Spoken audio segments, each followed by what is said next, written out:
I stopped by Aunt Hester's house with a box of macaroons and the lightness of someone who thought everything was finally about to change. Nolan's wedding was tomorrow, and for once I felt invited not out of obligation, but genuinely included. The envelope had arrived 3 weeks ago, thick with gold-trimmed elegance, my name written in flourished ink that made my chest tighten with hope. "I can't wait for tomorrow," I said as I placed the pastries on her kitchen counter.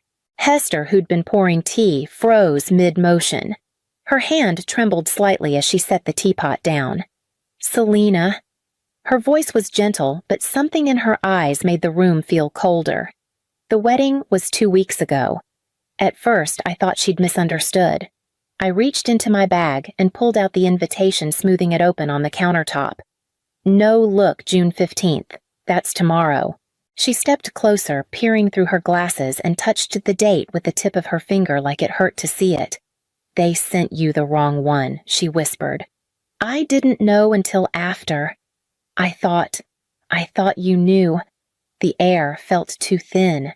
I stared at the invitation, willing the numbers to rearrange themselves for the world to make sense again. I had taken time off work. I'd hunted for the right dress, spent days picking out a gift. I'd even practiced small talk for people who rarely remembered I existed. Who decided this? I asked, but I already knew. She looked down. "Your mother thought it was best. Less drama, less questions." My legs felt detached as I walked toward the front room. On the coffee table lay the wedding album. I hadn't even noticed it before. And there, right in the center of a glossy page, Nolan and Kendra beaming beneath an arch of white roses. Everyone was there. Everyone except me. The photograph blurred. I blinked, but it wasn't the light. It was me. I picked up a crystal frame, the one I'd wrapped as a gift, and held it for a moment before my fingers gave out. The crash of glass startled us both. Aunt Hester reached out to help, but I shook my head. "Let me." I knelt and began collecting the pieces. My hands trembled, but I didn't drop another shard. They had erased me, and I had let them, until now. The ride home felt longer than usual, though I barely remembered the turns. I kept glancing at the invitation on the passenger seat as if it might somehow confess its lie. The paper still smelled faintly of lavender. The calligraphy still looked beautiful. I'd even saved the envelope tucked carefully between pages of my planner like it meant something. I had believed it meant something.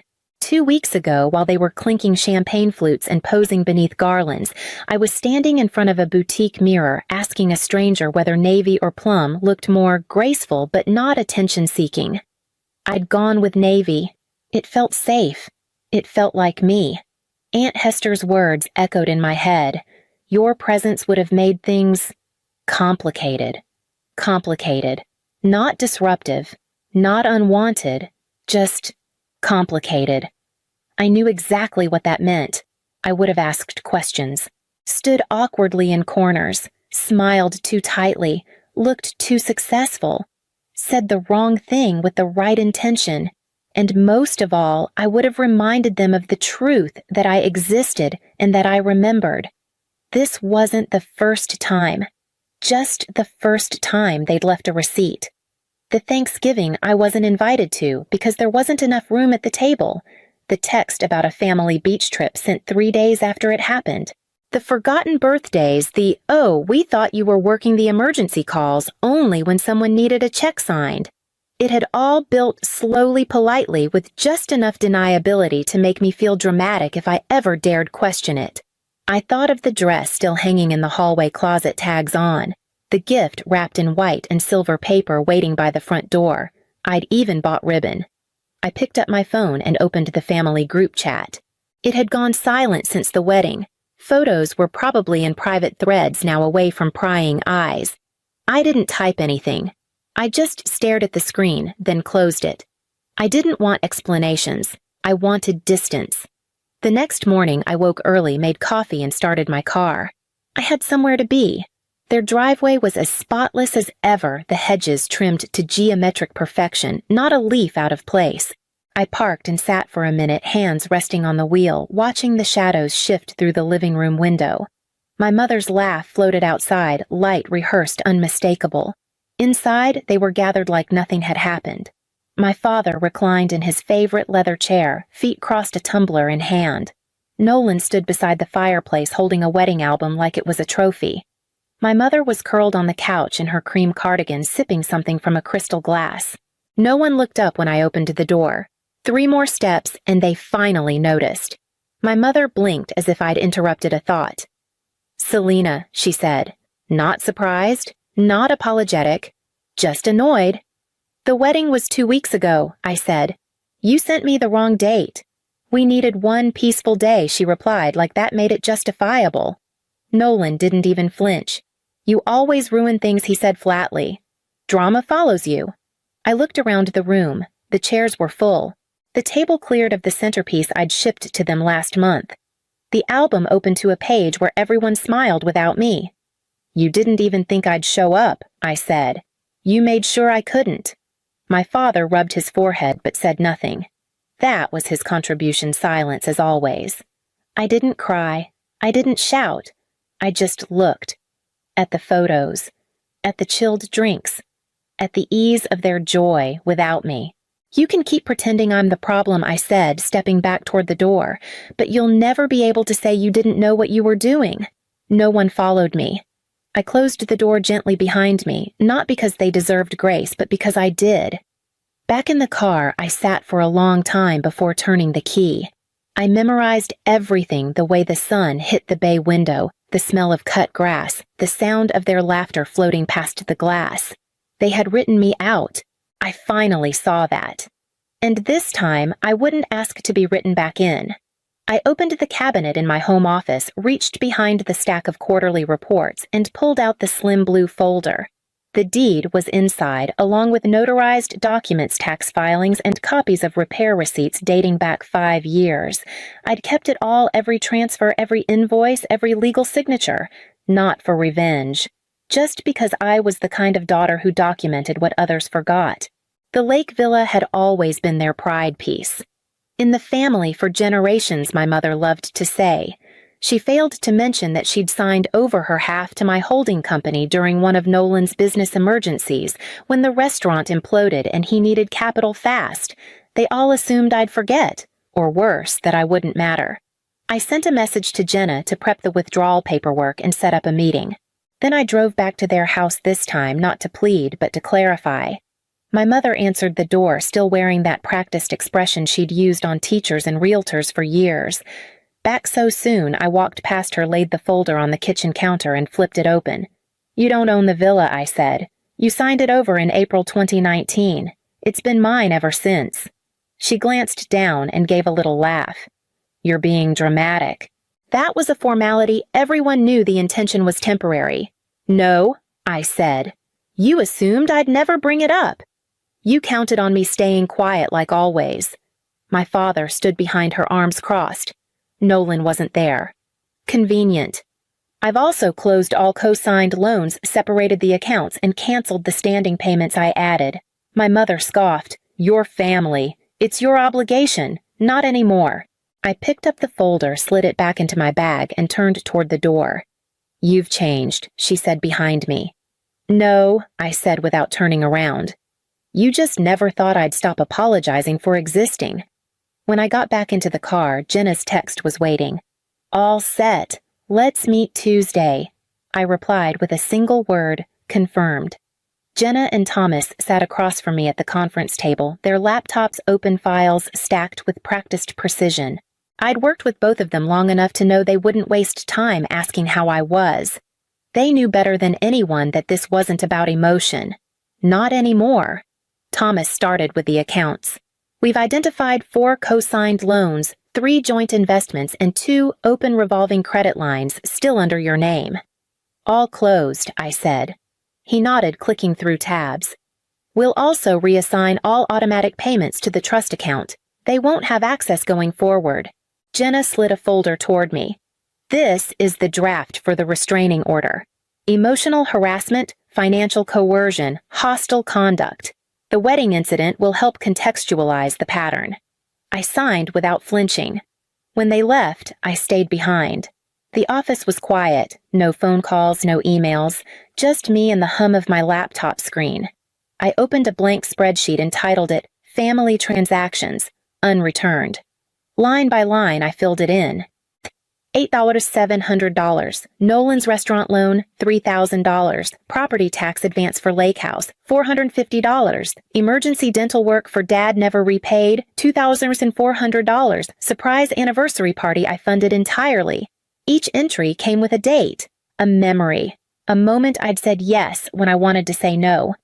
I totaled the column. It was more than I expected.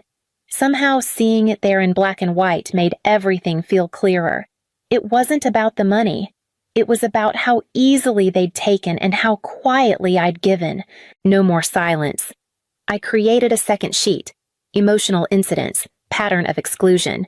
I listed events. Not invited to Thanksgiving 2019. Removed from group photo 2020. Forgotten birthday 2021. Fake wedding date 2023. I didn't cry. I just typed. And with every keystroke, something inside me hardened into steel. The spreadsheet wasn't for them. It was for me. A map of every step I'd taken away from who I was taught to be. When I clicked save, I didn't title it with a date. I titled it Proof of Exit, and then I printed it for court, for clarity, for whatever came next. They arrived just after noon unannounced. My assistant buzzed through. Your parents are here. They brought someone with them, a pastor. I didn't flinch. I'd been expecting some kind of last act. I told her to send them up. Pastor Dalton entered first, his voice full of practiced warmth. Selena, thank you for seeing us. Your parents thought, well, perhaps a neutral voice could help guide the conversation. There's nothing neutral about someone who's eaten at our table every Christmas for 20 years, I said not unkindly. Verena's eyes narrowed, but she clasped her hands like she was in prayer. We've been praying about your behavior lately, Selena. I raised an eyebrow. My behavior? Dale cleared his throat. The cottage has been in our family. Stop, I said. I pulled 2 envelopes from the desk and slid them forward. This is the invitation I received. This is the one Aunt Hester showed me after. Dalton leaned in, squinting at the mismatched dates. Verena said nothing. You deliberately excluded me, I said. Not by accident, not by oversight, with intent. There were concerns, Verena said, her voice clipped. You have a tendency to bring up uncomfortable things. Like truth. She looked away. I reached into the drawer and took out a manila folder. These are the family photos I kept, the ones where I'm standing off to the side, cropped out, forgotten. I used to think they just weren't flattering. Dale took the folder slowly, his hands unsure. I'm not your emotional investment plan anymore, I said calmly. I'm not your emergency fund, your secret keeper, or your daughter on call. Dalton tried again. Selena, forgiveness. I've spent 30 years forgiving, I said. And all it's done is buy you more time to ignore me. Verena stood abruptly. This isn't over. No, I said, rising to my feet. It is. I buzzed my assistant. Please see my visitors out. As they walked toward the elevator, I noticed Dale still holding the folder. For once, his hands were trembling. When the doors closed, I sat back down and opened my laptop. My inbox held something new. A message from Building Security. The message from Building Security was brief. Your brother is in the lobby. He's demanding to speak with you. I didn't get up. I pressed the intercom button. Is he being disruptive? Yes, ma'am. He's loud, insisting this is about financial fraud. Wants answers. Follow standard protocol, I said. I'm not coming down. I ended the call and turned back to my desk. 15 minutes later, my phone rang again, an unfamiliar number. I almost ignored it. Then I saw the name Kendra Nolan's wife. I answered, waiting for her to accuse or beg. I saw everything she said quietly, the way he acted in your lobby, the yelling. I didn't know he could be like that. I didn't say anything. He told me you refused to help with the wedding, that you didn't care about us.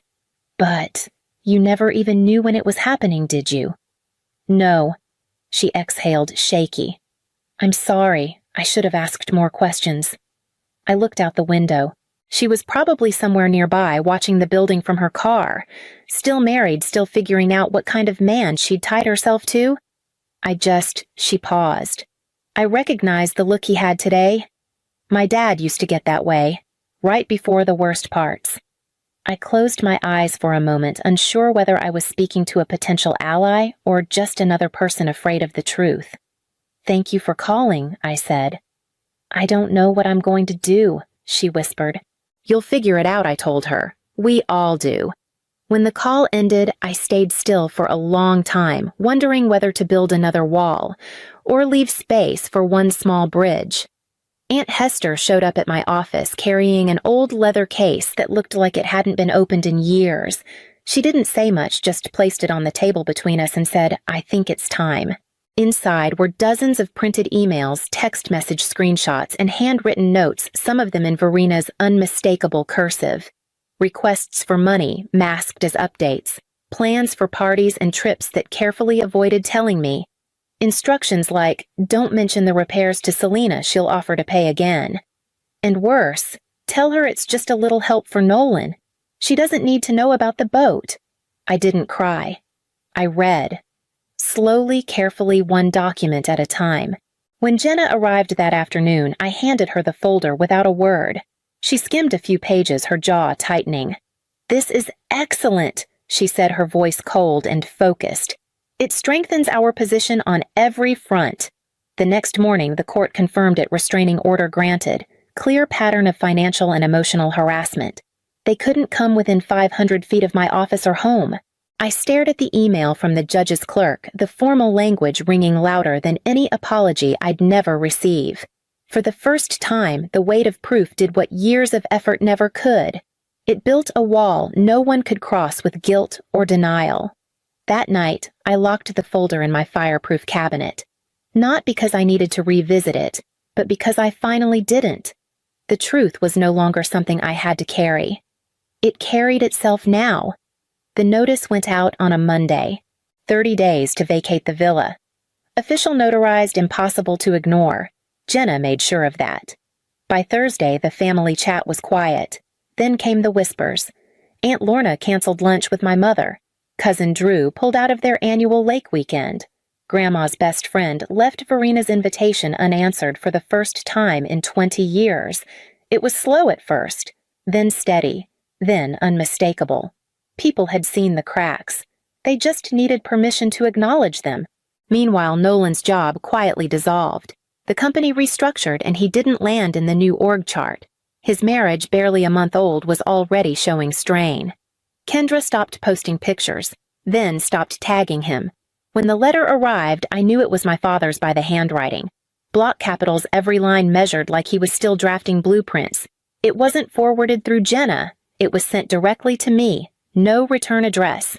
Just my name, my address, and a familiar seal. I held it in my hands that night while finishing dinner. I didn't tear it open. I didn't throw it out either. I set it on the shelf beside the deed, the folder, the printed messages. It sat there quietly, not begging to be read. And for the first time, I realized I didn't need to know what was inside. Some things don't need a final word. They need a final boundary. A year passed quietly. The villa, once a symbol of everything I was never allowed to claim, had become mine in every way. I repainted the shutters, learned the rhythm of tide and wind, slept through the night without waiting for the next demand. One afternoon, a thick cream envelope arrived in the mail. I recognized the handwriting, my cousin Rachel. Inside was a wedding invitation handwritten note tucked beneath the RSVP. "It wouldn't be the same without you." There was no sting, no hesitation. I smiled and placed the card on my desk before pulling up my calendar. I'd already booked that week for a photography retreat in Maine. Sunrise hikes, salt air, silence. I mailed back a polite handwritten note, wishing her joy. No guilt, no explanation. That evening after dinner, I opened the drawer beside my bed and took out my father's most recent letter. The envelope was thinner this time. I slid out a single page. "I failed you," it read. "You deserved better. I should have protected you. I see that now. I'm sorry. No promises, no bargaining. Just the truth. I folded it carefully and placed it in the wooden box I kept at the back of the closet. The others were in there too, his older letters, the restraining order, the spreadsheet I'd printed and never looked at again. Not displayed, not destroyed. Just acknowledged. Later, I sat on the porch, barefoot, notebook in my lap, wind brushing across my skin. For the first time in years, I wasn't waiting for anything. Not closure. Not apology, not permission. Just the quiet, steady rhythm of a life that finally felt like it belonged to me.